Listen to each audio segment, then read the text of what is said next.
इस जन्माष्टमी की रात अहाना ऐसी राह पर आ खड़ी होती है जहां उसका हर कदम धर्म संकट से घिरा होता है। घूंघट उठते ही जब पलटू दादा को यह सच्चाई पता चलती है कि पूजा के इंतजाम के लिए अपने ही गहने गिरवी रखकर पैसे जुटाने वाली कोई और नहीं बल्कि अहाना है, तो उसके भीतर गुस्से का तूफान उमड़ पड़ता है। वह मन ही मन ठान लेता है, इस जन्माष्टमी में अहाना को ऐसा सबक दूंगा कि वह फिर कभी मेरी आंखों में आंखें डालकर बोलने की हिम्मत न कर पाए। घर लौटते ही अहाना थकी हुई सासों के साथ भी तीनों बहुओं को पैसे थमाती है और कहती है, कल की जन्माष्टमी की पूजा ठीक वैसे ही होगी जैसा माँ ने चाहा है। उसकी आंखों में दृढ़ निश्चय और त्याग की चमक होती है। तीनों बहुएं और अहाना मिलकर रात दिन एक कर देती हैं। जन्माष्टमी के मौके पर घर रोशनी, शंख घंटियों और खुशियों से गूंज उठता है। मेहमानों का तांता लगना शुरू हो जाता है। दुर्गा देवी अपने भाइयों और पुराने मित्र देवता को देखकर भाव विभोर हो उठती हैं। लेकिन उनकी खुशी जल्द ही चिंता में बदल जाती है जब उन्हें एहसास होता है कि घर में जितने मेहमान बुलाए गए थे उससे कहीं ज्यादा लोग आ पहुंचे हैं। दुर्गा देवी हताश होकर कह उठती हैं, अहाना, हमने तो कुछ ही लोगों को निमंत्रण भेजा था, अब इतने सारे मेहमानों का भोजन कहाँ से होगा।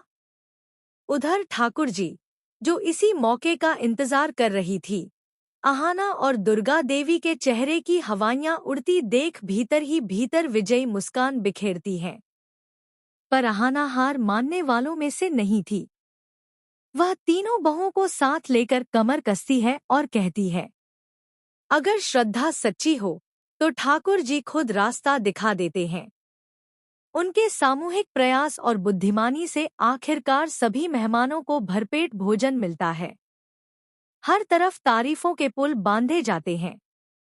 दुर्गा देवी का सिर गर्व से ऊंचा हो जाता है और ठाकुर जी का पूरा षड्यंत्र राख में मिलकर रह जाता है। गुस्से से बिफरी ठाकुर जी वहां से चली जाती हैं। लेकिन असली तूफान तो अभी बाकी था। अर्जुन, जो पहले ही अहाना से नाराज था, उसकी ओर देखना तक नहीं चाहता।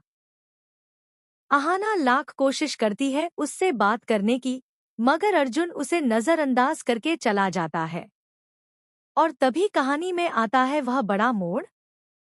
पलटू दादा घर में उसी औरत को ले आता है जिसके पास अहाना ने अपने गहने गिरवी रखे थे। पूरे परिवार के सामने वह औरत सच उगल देती है, यही लड़की कल मेरे पास आई थी।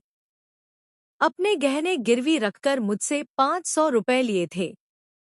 बात सुनते ही पूरा माहौल सन्नाटे में डूब जाता है। दुर्गा देवी का चेहरा क्रोध से तमतमा उठता है।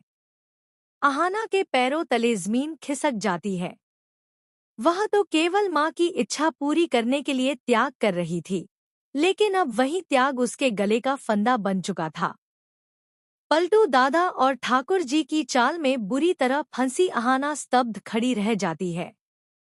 एक तरफ अर्जुन पहले ही उससे रूठा हुआ था और अब दुर्गा देवी का भरोसा भी उसके ऊपर से उठ चुका था।